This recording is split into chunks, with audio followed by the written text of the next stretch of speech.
we're taking a journey across centuries, moving from the Renaissance to the Enlightenment and even into the modern world. Along the way, we'll explore how major thinkers questioned tradition, challenged powerful institutions, and reshaped the way people understand truth, goodness, and moral responsibility. These ideas weren't just philosophical debates written in dusty books.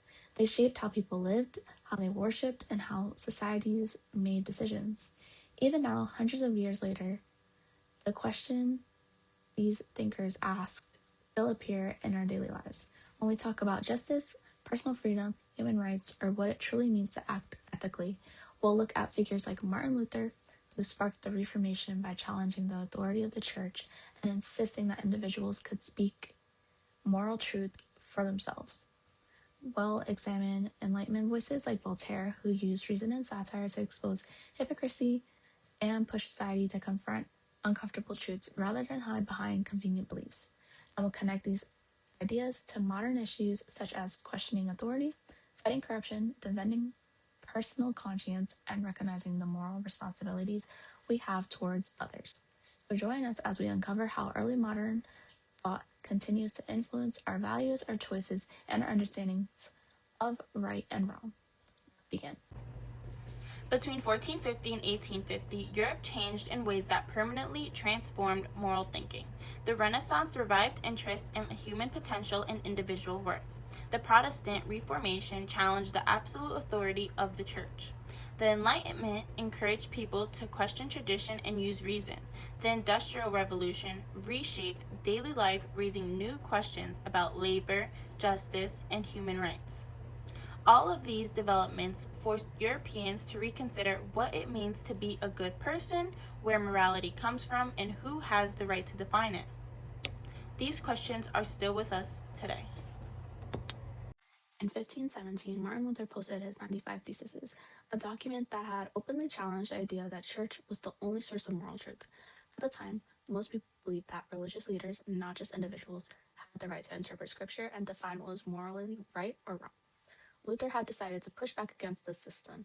He argued that ordinary people could read and understand scripture for themselves and that salvation couldn't be bought, sold, or controlled through church rituals like indulgences. His message was very much revolutionary in society. Every person has a personal responsibility to think morally, question authority, and seek truth rather than just choosing to accept it blind. Luther's ideas helped spark the Protestant Reformation, which changed not only religion but also everyday life, such as education, politics, and personal freedoms. Today, his influence is still visible in society. You see it in discussions about personal conscience, freedom of belief, and standing up against personal institutions when they act unethically. Luther reminds us that morality often begins with the courage to ask the difficult questions. Blaise Pascal wrote Pensées in the 1650s through the 1660s during a turbulent moment in French and European history, marked by religious division, scientific discovery, and growing intellectual skepticism. France was still shaped by the Catholic Counter-Reformation, and many people were questioning traditional religious authority after a century of war between Catholic and Protestants. At the same time, the scientific revolution was transforming how people understood truth. Mathematicians and philosophers like Descartes argued that reason alone could explain the universe. Pascal lived right in the middle of this tension. As both a scientist and a believer, he saw the limits of rational thinking and the spiritual confusion of his time. In Pensées, especially in fragments such as 131, 136, and 423, Pascal describes the human condition as divided between grandeur and misery, reflecting the conflict he saw in 17th century society. Human reason was advancing, yet people felt increasingly lost, anxious, and disconnected from faith. He argues that human heart has its own truths, emotional, moral, and spiritual truths that rational logic can never fully capture. His famous line, "The heart has its reasons, which reason does not know," grows directly out of this historical moment when faith and science were pulling Europe in opposite directions. Pascal's world was one where doubt, fear, and moral uncertainty were rising, and Pensées was his attempt to guide people through that crisis by acknowledging that morality requires both reason and deeply human feelings like hope, fear, longing, and faith. A few centuries later, in 1759, Voltaire published Candide, an sharp, witty, and sometimes brutally honest satire that exposed the danger of blind optimism. At the time, many people believed in the idea that everything happens for the best, a comforting philosophy that suggested every tragedy, every injustice, and every moment of suffering was simply part of a grand plan. Voltaire saw this mindset as not just unrealistic but harmful. He believed that when people cling to optimism without questioning reality, they often ignore problems that desperately need action. In Candide, Voltaire uses humor, exaggeration, and absurd situations to make his point. Candide, the main character, keeps insisting everything is for the best, even as he witnesses more natural disasters, betrayal, and cruelty. Voltaire wanted readers to see how ridiculous it is to pretend that suffering doesn't exist or to explain it away with excuses. Through his satire, he exposes how people in positions of authority, especially religious leaders and political rulers, sometimes use positive sounding beliefs to avoid admitting their mistakes or facing uncomfortable truths. Instead of solving problems, they hid behind the ideas that make them feel safe. Voltaire's message is powerful and still relevant in today's society. True morality requires honesty. It means looking at the world as it really is, not as we wish it to be. It requires us to confront injustice instead of ignoring it and to take responsibility when something is wrong instead of pretending everything is fine. Morality isn't about avoiding hard truths, it's about being brave enough to face them. When we think about modern society, it's easy to see how Voltaire's influence continues his ideas appear every time. People speak out against corruption or question leaders who abuse their power. Whenever journalists, activists, or ordinary citizens demand transparency instead of accepting vague answers, they carry on Voltaire's legacy. When communities challenge harmful traditions or call attention to inequality, they're echoing his insistence that ignoring suffering only makes it worse. Voltaire reminds us that progress begins the moment we stop accepting simple explanation and starting to ask real questions. Whenever someone refuses to look away from injustice, refuses to settle for comforting lies, and chooses truth, even when it's difficult, Voltaire's spirit is present. Immanuel Kant's Groundwork for the Metaphysics of Morals, published in 1785, introduced one of the most important ideas in philosophy, the categorical imperative. Kant believed that morality isn't based on feelings or consequences. It's based on duty and rational rules. His idea is simple but powerful.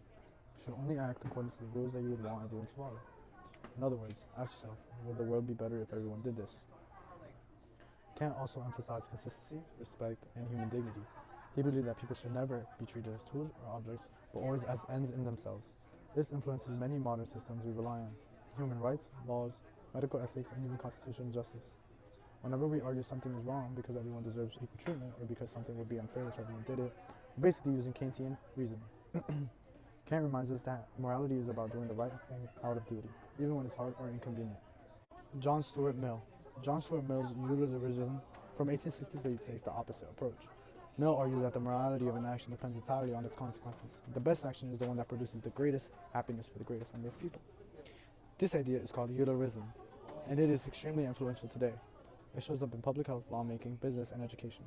Anytime we weigh the costs and benefits in decisions like vaccine policies, school funding, safety rules, or even company decisions, we are using Mill's style of reasoning. Instead of focusing on duty or universal rules like Kant, Mill focuses on maximizing well-being and reducing harm. This creates a tension. Kant says some of the things are always wrong, no matter what the outcome is, while Mill believes that an action can be justified if it leads to the greatest good overall. This disagreement between Kant and Mill shapes many modern debates, from human rights to medical ethics.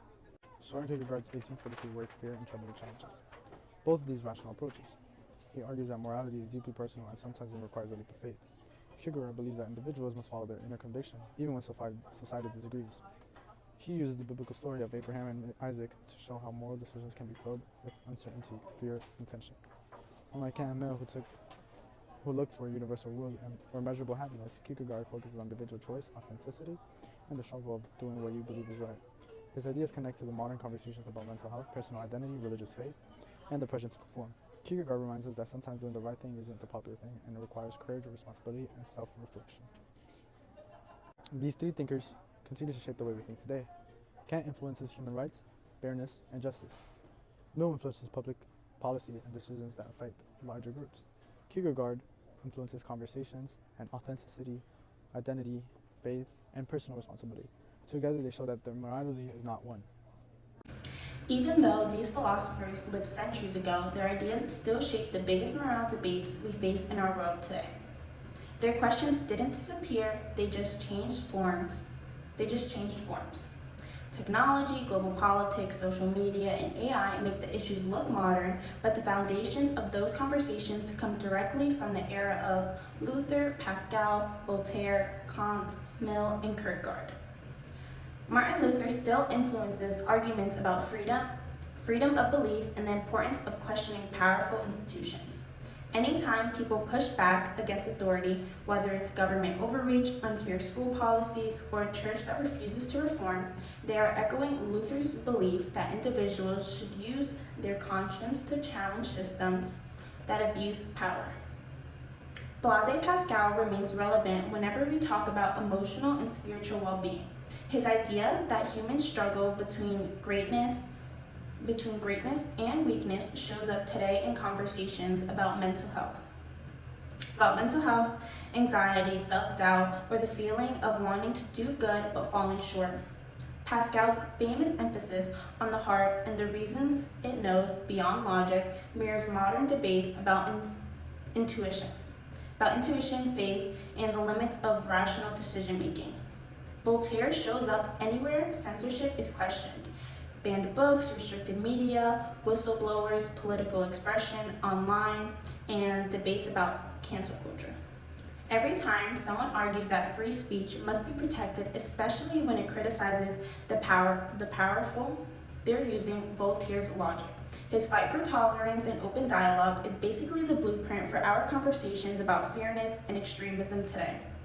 Immanuel Kant continues to guide discussions about human rights, equality, and justice. When courts debate what is morally right, when governments create laws about privacy, autonomy, or punishment, they use Kant's ideas about treating people with dignity. Conversations about AI ethics, even whether a machine can make a moral choice, go back to Kant's belief that morality must be universal and rooted in rational duty. John Stuart Mill shapes public policy, healthcare decisions, and environment AI ethics. His principle of the greatest good for the greatest number is behind debate about vaccines, climate laws, community safety, economic decisions, and even school policies. Whenever society tries to balance personal freedom with the well-being of others, Mill is at the center of that conversation. Kierkegaard influences modern discussions about identity, authenticity, and what it means to live a meaningful life. His focus on personal choice and inner truth connects to therapy, self-help, culture, religious questioning, and even social media pressures. Whenever people talk about finding themselves, overcoming anxiety, or navigating faith in a complicated world, they're walking in Kierkegaard's footsteps. Even though modern life feels fast, digital, and overwhelming, the moral problems we deal with today, power, freedom, responsibility, truth, identity, justice, are the same problems those thinkers explored. Their writings remain a roadmap for understanding the choices we face in the 21st century. Our enduring understanding is this: morality has never been shaped by just one thing. It has always been a conversation, a constant back and forth between authority, reason, emotion, and personal conviction. From Martin Luther's challenge to church authority to Voltaire's insistence on confronting truth, to thinkers like Kierkegaard, who explored the tension between rational thought and faith. These early modern philosophers laid the foundation for how we as a society understand things from right and wrong today. Their ideas may be centuries old, but they still shape our politics, our values, and our private decisions. They influence how we treat others, how we respond to injustice, and also how we understand truth, and ultimately, how we define what it means to be human.